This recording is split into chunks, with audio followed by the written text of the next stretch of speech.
Anyways, that is the lighter side of the issue. ফলাফল সেই ফলাফলটি কিছুক্ষণের মধ্যে ঘোষণা করা হবে। সহকারী রিটার্নিং অফিসারের যে কার্যালয় বাংলা কলেজে রয়েছে সেখান থেকে যুক্ত হচ্ছে। ঢাকা 14-র যে ফলাফল রয়েছে সেটি হচ্ছে ঢাকা 14-তে দাঁড়িপাল্লা এবং ধানের শীষের মধ্যে যে লড়াই হচ্ছে সেই লড়াই দাঁড়িপাল্লা থেকে আরমান রয়েছেন, ব্যারিস্টার আরমান, এবং ধানের শীষে রয়েছেন ইঞ্জিনিয়ার সানজিদা ইসলাম তুলি। তো দুই প্রার্থীর মধ্যেই মূলত এখানে যে লড়াইটি সেই লড়াইটি হচ্ছে, কিন্তু যেটি কিছুক্ষণ আগে ধানের শীষের যিনি পদপ্রার্থী সানজিদা ইসলাম তুলির পক্ষ থেকে এই যে ফলাফল সেই ফলাফল ঘোষণাকে তারা বর্জন করে তারা সহকারী রিটার্নিং অফিসার বরাবর একটি আবেদনপত্র দিয়েছেন। সেই আবেদনপত্রতে বলা হয়েছে যে বিভিন্ন জায়গায় তারা যে অনিয়মটি দেখেছে সেই অনিয়মের বিষয়গুলো তাদের মতো করে তুলে ধরেছেন এবং পুনরায় ফলাফল ঘোষণার জন্য তারা আহ্বান জানিয়েছেন। তবে এখানে যদি আপনার পরিবেশের কথা বলি তাহলে এখানে কিন্তু দাঁড়িপাল্লার সমর্থকরা ঠিক আমার যে কার্যালয় রয়েছে কার্যালয়ের পাশেই তারা ফলাফলের জন্য অপেক্ষা করছেন এবং দাঁড়িপাল্লার যিনি ক্যান্ডিডেট তিনি কিন্তু রিটার্নিং অফিসারের যে কার্যালয় সেখানে অবস্থান করছেন। আমি যদি আপনাকে একটু দেখাতে চাই তাহলে দেখা যে ফলাফল কিছুক্ষণের মধ্যেই ঘোষণা হয়ে যাবে এবং সেটি নিয়েই কিন্তু অপেক্ষা করছেন এবং সেখানে দাঁড়িপাল্লার যিনি রয়েছেন ব্যারিস্টার আরমান তিনি কিন্তু সহকারী রিটার্নিং অফিসারের কার্যালয়ে রয়েছেন। তিনি ফলাফল নেওয়ার জন্য কিন্তু এখানে উপস্থিত রয়েছেন এবং যেমনটি বলছিলাম যে সানজিদা ইসলাম তুলি বিএনপির পক্ষ থেকে ধানের শীষ প্রতীকে ঢাকা 14 আসনে তিনি নির্বাচন করছিলেন। তারা যে অভিযোগটি করেছে সেটি হচ্ছে যে তাদের অনেকগুলো অভিযোগের মধ্যে প্রথম যে অভিযোগটি সেটি যে নির্বাচনের আগের দিন রাতে একটি কার্যালয়ে একটি ভোট কেন্দ্রে প্রবেশ করেছিলেন ব্যারিস্টার আরমান, সেটি নিয়ে তারা অভিযোগ জানিয়েছেন এবং সেখানে তারা যাওয়ার ফলে যে পরিবেশের সৃষ্টি হয়েছে তারা মনে করছেন যে পরবর্তীতে যে অফিসারের সাথে কথা বলেছেন তার সাথে যে যোগাযোগ করেছেন সেই অফিসারকে পরবর্তীতে নির্বাচনকালীন যে দায়িত্ব সেখান থেকে অপসারণ করা হয়নি, এটা তাদের একটা অভিযোগ ছিল। দ্বিতীয় অভিযোগ হচ্ছে যে আজকে তাদের যে পোলিং এজেন্ট রয়েছে তারা বলছেন যে তারা সেখানে ফলাফল ঘোষণার আগেই তাদেরকে একটি সিগনেচার নেওয়া হয়েছে, যেটি তারা মনে করছেন যে পরবর্তীতে সেই ফলাফল আবার কাটছাঁট করা হয়। স্ট্রবেরি সুপার ডটেড ও ক্লাসিক ভ্যারিয়েন্ট সেনসেশন জাগুক শিহরণ, কিন্তু তখন যে পোলিং এজেন্ট রয়েছে তার সিগনেচার নেওয়া হয়নি। এইরকম বেশ কিছু অভিযোগ তুলে তারা এই ফলাফলকে বর্জন করেছেন। কিন্তু যেটি হয়েছে যে পরবর্তীতে বিএনপির যে অভিযোগ সেই অভিযোগকে কিন্তু সহকারী রিটার্নিং অফিসারের কার্যালয় থেকে সহকারী রিটার্নিং অফিসার সেটি আমলে নিয়েছেন এবং আমলে নেওয়ার পরে পুনরায় ফলাফল গণনার যে বিষয়টি সেই রিভিউটি আসলে তিনি করছেন।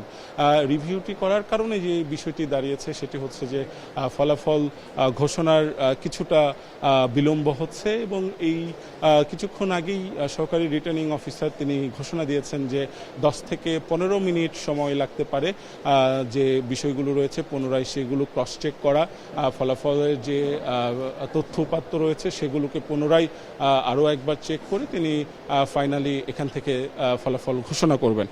তো আমরা যদি আপনাকে হচ্ছে রিটার্নিং অফিসারের কার্যালয়ের বাহিরের দৃশ্যটা যদি আপনাকে একটু দেখাই, আমি একটু দেখানোর চেষ্টা করি, তাহলে সেখানে কিন্তু জামাতের দাঁড়িপাল্লার সমর্থকরা তারাও কিন্তু অপেক্ষা করছেন ফলাফল ঘোষণার জন্য এবং সেখানে কিছুক্ষণ আগেও বিএনপির যারা সমর্থক ছিলেন তারা ছিলেন, কিন্তু পরবর্তীতে ভোট বর্জন করে কার্যালয় ছাড়ার পর বিএনপি সমর্থকরা চলে গেছেন। এখন অবস্থান করছেন এখানে দাঁড়িপাল্লার যে সমর্থকরা রয়েছেন তারাও কিন্তু বারবার সেখান থেকেই বলছিলেন যে ফলাফল কেন ঘোষণা করা হচ্ছে না, কখন ঘোষণা করা হবে, 5 মিনিট সময় চলে গেছে। অর্থাৎ তারাও কিন্তু ধৈর্য সহকারে অপেক্ষা করছেন এবং ফলাফল দ্রুত যাতে ঘোষণা করা হয় হয় সেই জন্য কিন্তু তাদের পক্ষ থেকেও আহ্বান জানানো হচ্ছিল। তো সব কিছু মিলে যে বর্তমান যে পরিস্থিতি সেই পরিস্থিতিতে কিন্তু মানে ঢাকা 14 যে ফলাফল ঘোষণার যে জায়গাটি সেটি কিন্তু এর আগের কথা যদি আপনাকে বলি, এর আগে কিন্তু সামাজিক যোগাযোগ মাধ্যম থেকে শুরু করে বিভিন্ন জায়গায় কিন্তু ঢাকা 14 আসনে জয়ী হিসেবে জামাতের প্রার্থী ব্যারিস্টার আরমানকে জয়ী হিসেবে ঘোষণা করা হয়েছিল। সেই নিউজটি ছড়িয়ে পড়েছিল, অনেকে অভিনন্দন জানাচ্ছিলেন, কারণ আপনি জানেন যে ব্যারিস্টার আরমান তিনি দীর্ঘদিন ধরে যে গত 15 বছরে ফ্যাসিস্ট সরকারের গত 15 বছরে তিনি গুমের শিকার হয়েছিলেন, আয়না ঘরে দীর্ঘদিন বন্দী ছিলেন এবং এই জন্য কিন্তু এই আসনে যারা এই আয়না ঘরে বন্দী ছিলেন সেই জায়গা থেকে ব্যারিস্টার আরমানকে জামাত কিন্তু মনোনয়ন দিয়েছিলেন। এবং একইভাবে সানজিদা ইসলাম তুলি, যিনি মায়ের ডাক নামক একটি সংগঠনের আহ্বায়ক ছিলেন, তার ভাই সানজিদা ইসলাম তুলির ভাই তিনি গুমের শিকার হয়েছিলেন, সেটিকে কেন্দ্র করে যে সকল পরিবার গুমের শিকার হয়েছে সেই সকল পরিবারের সদস্যদের নিয়ে তাদের পরিবার যারা গুমের শিকার হয়েছে তাদেরকে ফিরিয়ে আনা বা তাদের খোঁজের জন্য কিন্তু যে সংগঠনটি দাঁড় করিয়েছিলেন মায়ের ডাক নামক, এবং সেই সংগঠনটি গত 15 বছরে বিভিন্ন ধরনের আয়োজনের মাধ্যমে গুমের যারা শিকার হয়েছেন তাদের কণ্ঠস্বর হিসেবে কাজ করেছিলেন।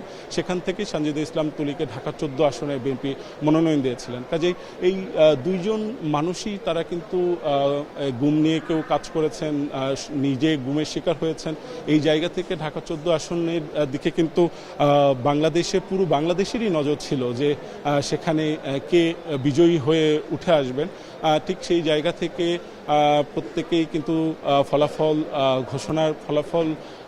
ঘোষণার জন্য অপেক্ষা করছেন, ফলাফল জানার জন্য অধীর আগ্রহে অপেক্ষা করছেন এবং বিভিন্ন সোর্স থেকে যে ফলাফলগুলো তারা পাচ্ছিলেন সেই ফলাফলগুলো কিন্তু সামাজিক যোগাযোগ মাধ্যমে শেয়ার করছেন। শেয়ার করার মাধ্যমে তাদের যে আনন্দ সেই আনন্দটি প্রকাশ করছেন, উচ্ছ্বাস প্রকাশ করছেন, অভিনন্দন জানাচ্ছেন।